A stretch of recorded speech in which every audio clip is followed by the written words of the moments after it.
Welcome to the channel. Thank you everybody for tuning in. Join me on today's video where I have something absolutely amazing and stunning to review on this channel today. It is a watch from Sugess. Of course, you can clearly see what this watch is homaging, so I won't mention any names. Now, this watch I did bring to your attention on one of the Aliexpress videos that I did. Spotted it on the Sugess store and also on the Sugess store, which you can see on the right hand side. And I was quite drawn to this watch when I looked at it in the pictures. Now, I am fortunate enough to have this watch sent out to me by Sugess. As you can see, it is a paid promotion, and this arrived approximately 10 days ago from when I'm making this review. I've not took this watch off since it arrived, except for the night time. So I hope you guys are looking forward to this review as much as I am looking forward to reviewing this piece for you. This watch is absolutely stunning. I've thoroughly enjoyed wearing it. And you know, it is probably, in my opinion, one of the best homages available of this certain type. Having said that, is it perfect? No. There are a few changes that I would like to see. There are a few things which I'm not overly happy with. However, I'll discuss that in a lot more detail throughout the review. So let's get started. This will be a very detailed review. Now, the box that it was sent to me was a Seastern box. Of course, we know Seastern and Sugess do have a partnership. Standard stuff, warranty card, instruction manual, and they did send a screwdriver for those screw-in links. So before we get onto specs and dimensions, let's talk about the price, because this is going to be one of those watches where if it's just too much, no matter what I say about it, it's something which you're not going to look at. The price is £285 or around $386 from the Sugess store. Having worn this over a week, I can definitely see why it's on the higher end of the scale. Let's see what specifications this watch comes with. You've got a sapphire crystal with clear air coating. You've got a full 316L stainless steel case and bracelet. You've got a ceramic bezel, 100 meters of water resistance, and this watch runs a fully automatic chronograph movement.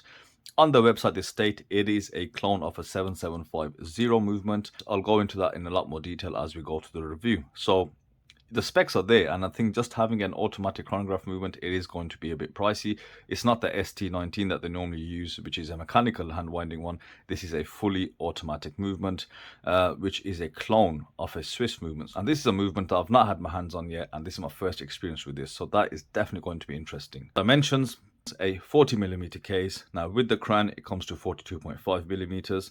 You've got a lug-to-lug of 47mm. A thickness of 14mm, a 20mm lug width, and an overall weight of just under 150 grams. Now the watch comes in two different dial colors, the white enamel dial and this gloss black dial. Now this will probably be the hardest decision to make once you have decided to buy this watch, and this is what I faced. I finally decided to go for the black. The dial is a deep, rich and lustrous black which has been embellished beautifully with polished chrome bullet tipped hour markers, including the three subdials finely detailed with concentric lines. The circular lines are free from imperfections, cut superbly, and as a result, the light interaction causes some iridescent flashes now and then, which look stunning and make those dials gleam against that deep and rich black background. The hands within the subdials are flat and polished and perfectly aligned against the black printed subdial markers. There is a printed minute track broken down into sub-second markers. There is printed text around on the top of the dial stating Sugess automatic and top chronometer.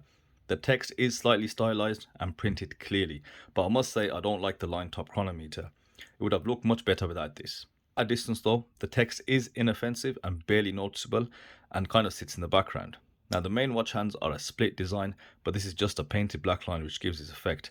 Cleanly cut hands with a highly polished finish. The arrow tipped chronograph hand follows suit in finish and quality. Now I can't stress enough how good this dial looks under natural light. With the way it interacts against the polished surfaces and glossy dial, it makes it for a very classy look. Moving on to the loom application is generous considering the slithers on the hands and the small area on the hour markers. BGW9 application with enough layers to provide a long and healthy glow. Now the sapphire crystal is raised, what you normally find on these kind of watches, and it's raised to protect the bezel against knocks, although in this case it's probably not necessary due to the bezel being made of ceramic. Now clean and somewhat fine debossing of the numerals and tachymeter text which doesn't overpower the bezel. The triangular markers, text and numerals are well machined with no imperfections visible to the naked eye. Aside from the stunning looks of the watch, there is another reason why the cost of this watch is slightly higher. It uses a clone Valjoux 7750 movement. Now the details are unclear, and after some extensive digging, the movement is most likely made by a Chinese company called Shanghai, and the movement is most likely called the 3LZF2. It's a 25 joule high beat automatic chronograph movement with a 30-minute timer on the right, a 12-hour timer to your left, and a running second subdial at the 6, and of course with that sweeping chronograph hand that you can see. Now this movement being a high beat 28,800 vibrations per hour, I've had this over 9 days running non-stop, and it has gained about a minute, so it gives you around 6 seconds a day. It has been a very accurate watch so far. Now, opening up the movement, you can see it is a Swiss Eta style clone, and even has some decoration on the rotor with some pearling that you can see. And the clone is apparently so good that it also has the infamous rotor wobble, which makes your whole watch vibrate when you flick that wrist. Moving on to the case, a very smooth case, really well made. The case is fully polished, and I mean everything, the lugs, the sides. The chrono pushers are also polished, the screw down crowns of the chronograph pushers and the main crown, the lugs, everything highly polished to a mirror finish.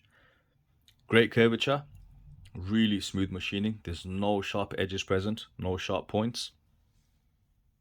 The only bit of brushing present is actually on the case back, where you can see on the screw down case back, you can see some linear brushing and some circular brushing around the outside with a polished limp in the center. The case does feel good in hand, the quality does stand out, and you definitely feel a good amount of weight. The crowns and threads for the chronograph pushers are very smooth. Now let's test it out. I've had the chronograph running this whole time, and it's actually been running for over 3 hours, so you can see all the subdials do actually work. So we can pause it with the A pusher, and it does require a positive click to engage it and to pause it. Now on the reset, everything flicks back into place precisely. You can see all the alignment of the hands is just perfect. Now the main crown, I gotta say, this is where I had to pause. Now I've looked at C-stern models, and this is I think the first screw down crown that I've seen from Sugess. Now of course, them being related, it means that this crown is sort of like a trademark feature of Sugess and C-stern. The engagement is so smooth, it's superb. I've never felt anything like this. It engages seamlessly or like threadlessly, and without any sign or any feeling of any resistance. Totally smooth. I mean, guys that own any C-stern watches, you know, like the Blackstone Homage, etc., you definitely know what I'm talking about. Now moving on to the side, you can see the crown, as mentioned, it is fully polished, and it also has somewhat of an underwhelming S lasered on or printed on, however they've applied it. And it looks like basic Arial font. It would have been so much better if it was actually depossed with a cursive style S, but there you go. Now moving on to the bracelet does have solid male end links, solid screw down links, and also has a flip lock milled folding clasp with micro adjustments rather than any on the fly adjustments. You have some micro adjustments present, I think 3. The watch actually does also have a wetsuit adjustment, which is really nice to have. It's a simple 3-link design with the center links which are highly polished. The outer links are finished with a really smooth and fine satin-like brushing. Now you can see some fine scratches here. As I've said, I've worn it for 9 days non-stop, and so I've got my usual desk diving marks on there, bit of scratches there, etc., which is normal with a fair bit of use of a watch. But the brushing is really fine, neatly done, and it feels super smooth in hand and a very nice feel. Now I'd like to point out the bracelet is slightly edgy, but it is in line with the actual watch it is homaging. Those bracelets are kind of straight edged, but I much prefer beveled edge bracelets which have been polished. It gives the bracelet a much smoother finish and it feels a lot more comfortable. Now moving back to the clasp, it does have a similar style of finishing. It's a very nice and satisfying click, really nice. But looking at the flip, it also still has that same odd looking S. You know, I think it should definitely be something different. Now here's the watch on my 6.5-inch wrist. Now although the end links are male, I felt it had no impact on me wearing it on my 6.5-inch wrist. As you can see, they do slope down and they have a nice curvature which goes in line with the wrist shape. I don't think they need to be female, but of course there'll be people that still want female end links. But you know, I think they've tried really hard to homage the watch they are homaging as close as possible. Bracelet is really nice. It really does catch some light, and that dial is absolutely stunning. under direct light. I've not mentioned too many good or bad points throughout the review, and I'll save them for this. So let's start off with the negatives. And one of the negatives that do bother me about this watch is the fact that it says top chronometer. Even though I did say it does kind of blend in the background, however, if they removed that tagline, just Sugess automatic would have been spot on. It would not bother me as much as the top chronometer does. In terms of the S on the crown and the clasp, I really don't like that font. It's just, it makes it look a bit cheap, I'll be honest. And again, I would have preferred some engraving or debossing with a nice cursive S, and that would have been much better to look at. I think it would have suited the watch a bit more. Moving on to the bracelet, there is another point of the bracelet which I didn't mention. I took out 2 links to size it for my 6.5-inch wrist, which means this bracelet may only fit a wrist of around 7 inches or 7.25.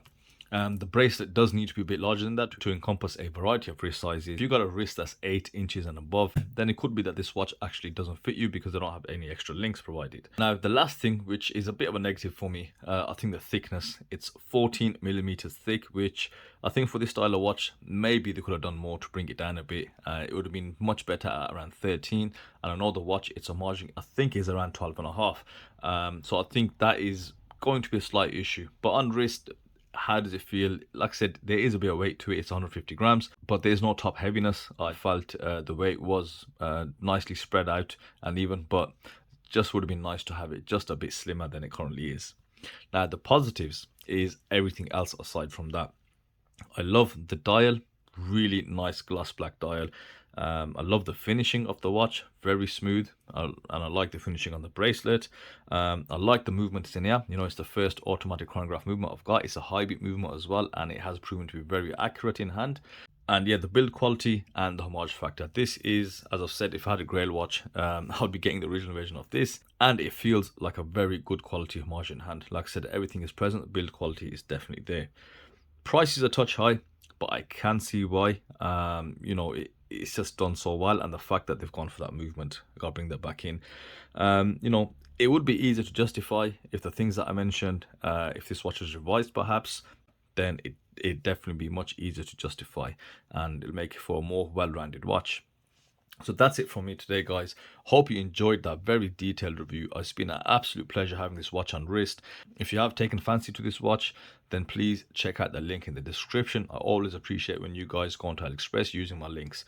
So thank you for that. And I will see you on the next video. Thanks again for watching.